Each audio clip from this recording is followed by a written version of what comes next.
Stivinghoe Bank by R. H. Malden.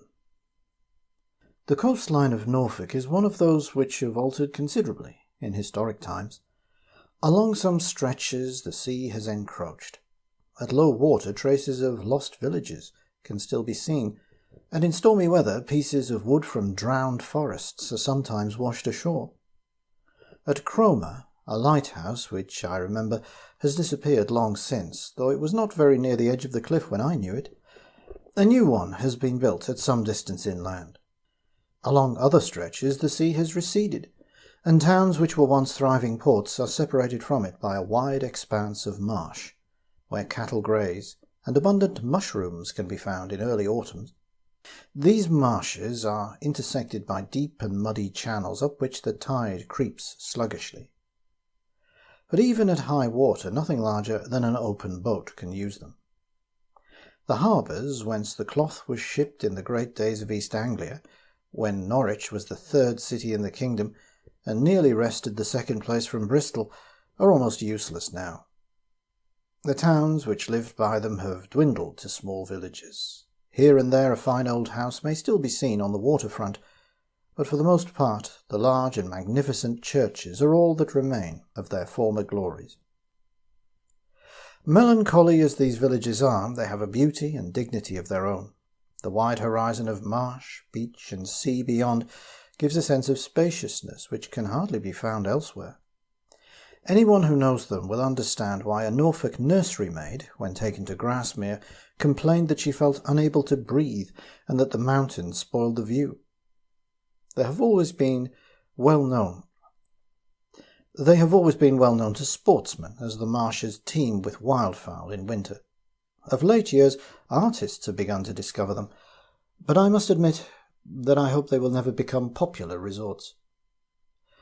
It was at one of them, which I will call Stivinghoe, that the experience, it hardly deserves to be called an adventure, which is set down here, befell me some years ago. If, when you've heard the story, you think it rather pointless, that's not my fault. I do not think I should have admired Mr. Chadband had I met him, but his insistence on what he called the truth always seemed to me worthy of imitation, and I could not make the story more exciting without departing from the standard set by that eloquent divine. Stivinghoe differs from its neighbours in the possession of a bank, that is to say, a causeway some 8 feet high, running across the marshland and projecting beyond it into the sea. I suppose it's natural, as it's not easy to see why anyone should have taken the trouble to construct it. There's a rough track along the top. At the shoreward end the sides are clothed with coarse grass, where sea pinks and yellow-horned poppies grow. The last half-mile is sand and shingle. At high water the sea comes up to it on both sides. When the tide is out it's flanked by a wide expanse of wet sand. At the far end there's a little hillock on which are the remains of a ruined chapel. It is as lonely and desolate a spot as can well be imagined. I suppose the chapel had escaped demolition because it had never been worth anyone's while to pull the walls down and cart the material away. It was a cell of the great house of Walsingham, and had been established as a place where prayer might be offered continually for fishermen along the coast and all those who got their living from the sea. After the dissolution of the monasteries, a large part of the lands of Walsingham had gone to the Earl of W., whose descendant is still one of the magnates of Norfolk. I had reason to believe that some books from the library had made their way to his great house at Fulham. There was no adequate catalogue of them, and as I had known Lord W.'s son at Cambridge, I ventured to write and ask whether I might come and look at them. His reply was very cordial. He regretted that he couldn't ask me to stay, as the family was away and the house shut up. He'd written to the housekeeper, telling her to let me see anything I wanted, and added that while the only inn in the village was not to be recommended, I should be sufficiently comfortable at the Fishmonger's Arms in Stivinghoe. The map showed me that the distance from Stivinghoe to Fulham House was only about 3 miles. A bicycle would solve the question of transport. I'd never slept at the Fishmonger's Arms, but had had tea there more than once when exploring the neighbourhood, and my recollection of it confirmed Lord W.'s opinion. Accordingly, I wrote engaging a bedroom, if possible with a table at which I could write, for a week and established myself there one fine afternoon in the middle of September. The greater part of the next 3 days was spent in the library at Fulham. The result was, however, rather disappointing. The manuscripts were not many. Neither contents nor workmanship were of outstanding interest. I thought I'd got to the end of them when I came upon a bundle of papers tied up with tape and docketed, in modern hand, Stivinghoe Chapel. The housekeeper had just come into the room with some tea, and I noticed that she seemed to be disconcerted when she saw the bundle in my hand. "Are these private papers, do you suppose?" I said. "They were on the same shelf as the other manuscripts. Is there any reason why I shouldn't read them? I see that somebody had them out not very long ago." "Yes, sir," she said. "That were his lordship's father, that were, the day before the great storm. Not that that had anything to do with it, I do suppose. No, I don't say as there'd be no harm, if so as you'd be careful, sir." Of course I told her I would take great care of them, that I was accustomed to handling old books and papers and so forth. But I couldn't help thinking that that was not quite what she meant. It was too late to do any more that day, so I said I would come back and go through them tomorrow morning. I mounted my bicycle at the front door, expecting to enjoy the ride home, as it was a beautiful evening. But somehow I did not. For some reason I felt uncomfortable, and couldn't get rid of the idea that there was someone following me. Though, after all, why shouldn't there be, on a public highroad? And what harm could he do me in broad daylight if he were evilly disposed? All the same, so strong was the feeling that I looked behind me more than once. But I had the road to myself. All the same, I rode faster than usual, and was glad when I found myself at the Fishmonger's Arms. After dinner I went into the bar parlour as usual, and got into conversation with its frequenters. The talk was of the usual description in such places, interesting enough to anyone who, like me, can find pleasure in listening to reminiscences of past harvests, speculations as to the quality of the next one, the market prices of beasts, and local affairs generally, but not worth attempting to set down here. The company broke up early, and I went early to bed. Contrary to my usual custom, I did not sleep very well. I was troubled by a recurrent dream, the details of which eluded me, try as I would to recall them. The general sense was that I was going somewhere where I expected to meet, or at least feared that I might meet, somebody whom I did not want to see. Just as I was on the point of coming face to face with him, I always woke up. This performance was repeated with monotonous regularity 4 or 5 times between midnight, which I heard on the church clock, and dawn. As soon as it was light, I gave up trying to go to sleep and read until it was time to get up. After breakfast I bicycled to Fulham House as usual, and got out the bundle of papers. They proved more interesting than I'd expected. They belonged to the years 1531 to 2, and appeared to relate to the incumbent of the chapel at the end of the bank. John of Costacy was his name. The first document was brief. It was addressed to the prior and convent of Walsingham, and was a request bearing about a dozen signatures, of which 3 seemed to be those of the rectors of Stivinghoe and 2 neighbouring villages, that John might be recalled to Walsingham and someone else dispatched to take his place. Presumably the prior wrote, as he was bound to do, to ask the reason for this request, for the next letter was considerably longer. It appeared that John was suspected of having entered into a compact with the powers of evil. He was a man of violent and vindictive temper, and it was noticeable that those who offended him were dogged by persistent and inexplicable misfortune. Next time they went to sea they were met with no fish, or nets broke mysteriously as a catch was being brought on board. Unaccountable accidents, some fatal, occurred on board their boats. More than once a boat had been lost with all hands in a sudden and very violent storm, which had not been foreseen by the most weather-wise seamen along the coast. More than once he had been seen from boats rounding the end of the bank close inshore to make the harbour, standing at the water's edge, with an imp seated on his shoulder. The said imp had screamed and waved its arms. Here followed an illegible word, which I guessed to be meant for devilishly. More than once at night time the window of the chapel had been seen to be brightly lighted, and bursts of song were heard proceeding from it. These melodies did not suggest the familiar offices of the church, and more than one voice seemed to be taking part. Next came a letter from John himself, obviously in answer to a communication from the prior. He protested that he could not be expected to reply in detail to such malicious and unfounded charges, crimina tam perfida ac dolosa et omino nugatoria, and hinted that his nocturnal vigils had been solaced by celestial company, and no fault could be found with him on that score. The prior's answer to this may be inferred to have been a summons to repair to Walsingham forthwith. John's next letter was to the effect that his austerities, which it was his delight to practice, had made him too feeble to undertake the journey on foot, while the hard-heartedness and irreligion of the countryside, of which the prior had ample proof, made it unlikely that any attempt to borrow so much as an ass would be successful. The prior could hardly be expected to put up with this, nor did he.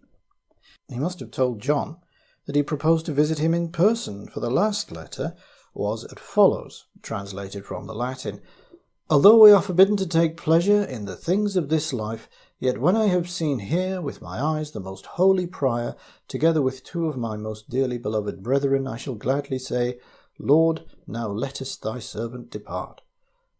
Well, I said to myself, he may have been an impudent rascal, if nothing worse, but he seems to have had a sense of humour, and to have been pretty sure of his ground. I wonder how the story ended. Next moment I gave a violent start, for I heard what sounded like a laugh close behind me. I whipped round in my chair, but there was no one there. The library was a large room, and I was some distance from the door. Although the carpet was thick, I didn't think anyone could have come in without my knowledge. However, I got up and went all round the room, and even looked behind the window curtains. Of course I found nobody, and sat down again, feeling rather ashamed of myself for being so fanciful. There was only one more paper to be examined. Unfortunately, the top had been torn off, and the first words remaining were "Nunquam invenire potuit," could not be found anywhere. Then followed an inventory of the contents of the chapel and cell. The only unusual item was "Due cerae nigrae," 2 candles of black wax. I concluded that the prior had paid his visit, but that John's nerve had failed him at the last moment, and he disappeared. He could have made his way to Lynn without much difficulty, and got on board a ship bound for the Low Countries. No doubt the prior was not sorry to be rid of him, and as the inventory was dated September 1532, the convent soon had other things to think about. On my way home I speculated, not for the first time, upon the question whether there is or can be any foundation for any of the stories of compacts between human beings and evil spirits. In the abstract, the possibility seems difficult to dispute. The belief is ancient and widely diffused. The real point seems to be whether the game could be worth the candle. As I had finished all I meant to do at Falcombe House, I decided that I would spend tomorrow on a visit to the chapel and perhaps sketch it. The day after, I would return home. When I imparted my plan to the landlord, he naturally expressed a civil regret that my stay at Stivinghoe was coming to an end. He seemed doubtful whether the ruins, as I had learned the chapel was called locally, were worth visiting, seeing as it was a dull trudge along the bank to get there. I thought from his manner that this was not the only reason for trying to discourage me, but he was summoned elsewhere before he had time to say more. While I was at dinner, he looked in to see if I had everything I wanted. This was an unusual piece of condescension, and I suspected an ulterior motive of some sort.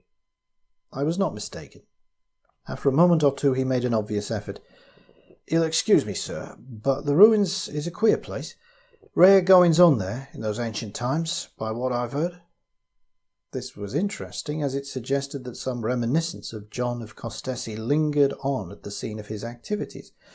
But before I could ask for details, he went on rapidly, "Not that I've any call to listen to the fishermen's talk, no more than what you have." After this there was obviously no more to be got out of him, but I thought I would try a cast among the company in the parlour later on. After some miscellaneous conversation, I mentioned that I thought of spending my last day in walking out along the bank and making a sketch of the ruins. For some reason, the company seemed to find this proposal disturbing.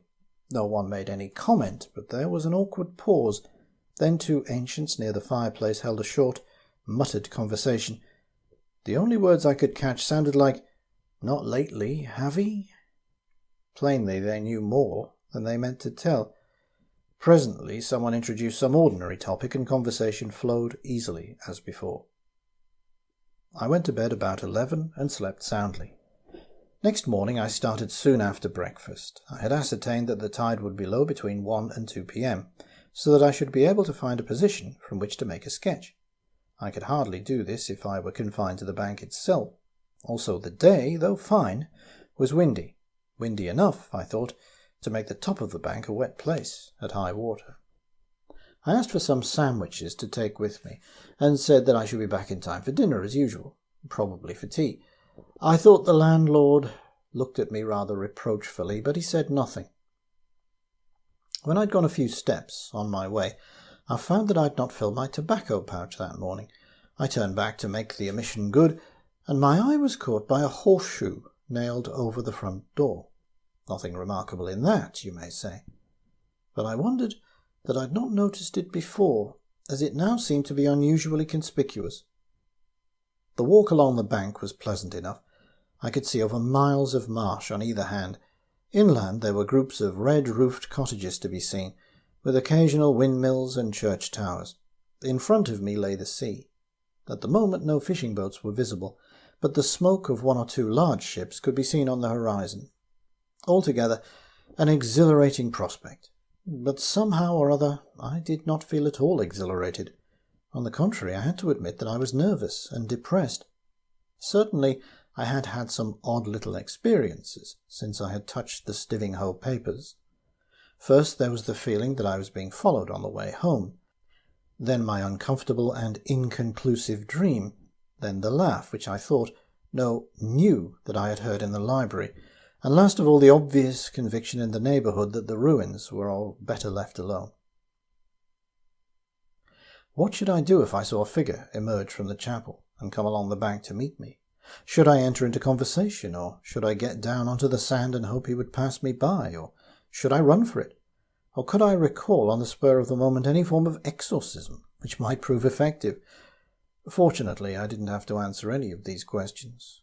The chapel was a small building, roughly built of grey flint. It measured about 22 feet by 10 and was lighted by a single lancet in the east wall. There was a door at the west end. I put its date at a little before 1350. Of course the roof was gone, but the walls looked fairly sound. The altar was still in place. But I noticed the usual concentration crosses, one in the middle and one at each corner, had been deliberately obliterated. The chisel marks could be seen clearly. Such reforming zeal seemed to be almost excessive. On the south, that is, on the landward side of the chapel, there were some small mounds which presumably indicated the site of the priest's dwelling. The superstructure had disappeared so completely that I wondered whether it had been of wood. Also, whether it could possibly be worth while to return with a spade. I sat down on one of the mounds and ate my sandwiches. Then I thought it time to set about my sketch. I went down onto the sand and decided the best position was a few yards to seaward. In this part of Norfolk the coast runs east to west, so the sea is to the north. The natives are fond of assuring visitors that there's nothing between them and the North Pole. No one who's been there in winter is likely to wish to dispute this statement. The tide was still ebbing, so I should have plenty of time to do what I wanted. I settled myself and my sketching materials, but somehow I didn't make very good progress. I had an uncomfortable feeling as if there was somebody behind me, and caught myself wondering what I should do if a hand, probably a large and bony one, was suddenly laid upon my shoulder. I said aloud, "Ridiculous," and as I did so a gull passed very close above my head and gave a derisive squawk, which seemed to indicate his complete concurrence. The gulls were very many, which was not surprising, but they were so tame, or impudent, whichever you want to call it, that they were a positive nuisance. They flapped their wings almost in my face, and one actually perched on my easel. I suppose they'd never seen enough of men to be afraid of them. I had a sandwich or two left, which I threw as far as I could towards the water's edge. This drew them off for a little, but they were soon as bad as ever. However, I got a sketch of some sort finished. I thought I would take one more look inside the chapel before I started to walk home, in case there were any detail of interest which I'd missed. The floor was covered with coarse turf. Probably it had never been paved. If it had, the paving had been covered long since. But just in front of the altar I noticed a patch which somehow looked different from the rest. I had in my knife one of those curious implements said to be intended for taking stones out of horses' feet, and it seemed that at last I had a chance of using it. I scratched at the turf, and very soon my hook grated upon a stone. A little scraping disclosed a small rectangular slab about 20 inches long by 8 broad. A pentacle had been scratched upon it, rather roughly. It was obviously the lid of something, if it was too small for any kind of coffin.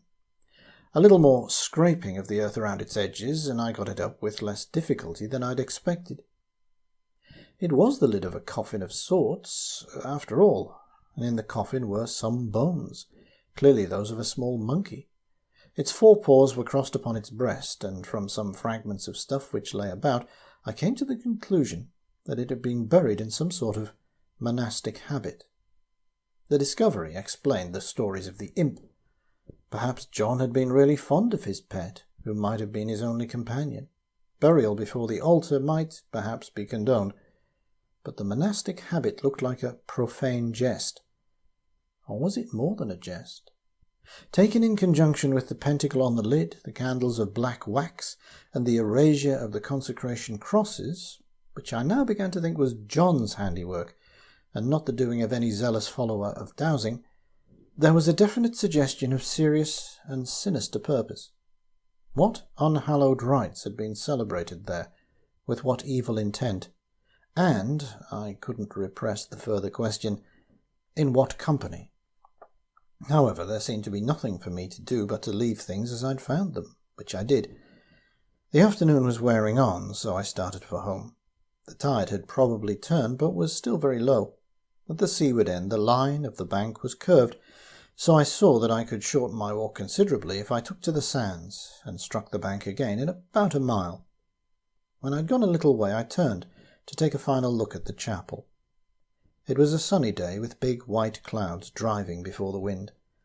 As I looked, the shadow of one passed across the chapel, and by some odd trick of light made it seem as if a dark figure had emerged from the door and dropped down the far side of the bank. For a moment I was really startled. I turned and went on with my walk. I have never considered myself a fanciful person, but it was borne in upon me very forcibly that the sooner I was sitting down to tea at the Fishmonger's Arms, the happier I should be. Presently I reached the point at which I must take to the bank again. Just as I got to the edge of the sand, I saw the print of a naked human foot pointing towards the bank.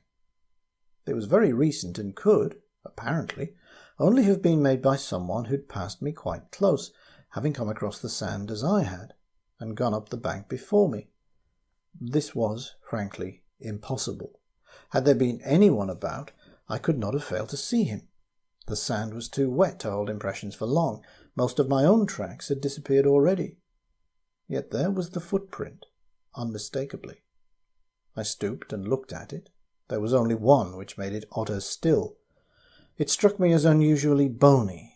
That is to say, the bones showed more plainly than I should have expected. I thought of the shadow which I'd seen pass across the end of the chapel. Had it, after all, emerged from the inside? If I went on, should I find someone waiting for me, and with what intent? However, there was nothing for it but to go on. I was within sight of the village now, and there were people about who would see if any attack were made upon me, though what help they'd be able to give was another matter. So on I went, and in a few minutes had reached the inn safely. I turned on the doorstep to take a look over the marshes. Very lonely and solemn they were, and very dark was the little chapel. There was no one to be seen. I'd not expected there would be. By this time the wind had freshened, and there was a hard brightness on the northeastern horizon, which foretold a full gale before morning. There was an old barometer just inside the front door, which had fallen so low that I wondered whether it were trustworthy, and hoped not. The landlord emerged and appeared ill at ease, and at the same time glad to see me, possibly by reason of the weather, possibly not. He murmured something to the effect of "no harm done" as he returned to his occupations. I felt curiously tired, and when I'd had tea, after a poor pretence of reading some book, I forget now what, dozed in an armchair by the fire. I was roused by a clap of thunder, and the storm broke with a roar like a train. The thunder was unusual, I thought, for the time of year, especially as the last few days had not been particularly hot. Also, the wind was off the sea, and I knew that there was a belief along the coast that when a thunderstorm comes up from the sea, that will be the beginning of the end of the world. The Fishmonger's Arms was built to stand weather, but I doubt whether it ever had a worse buffeting than it got that night.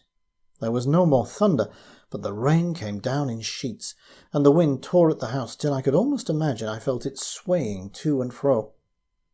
It was obvious that there would be no customers at the bar, so after dinner I invited the landlord to come to my sitting room to smoke a cigar and drink a whisky and soda with me.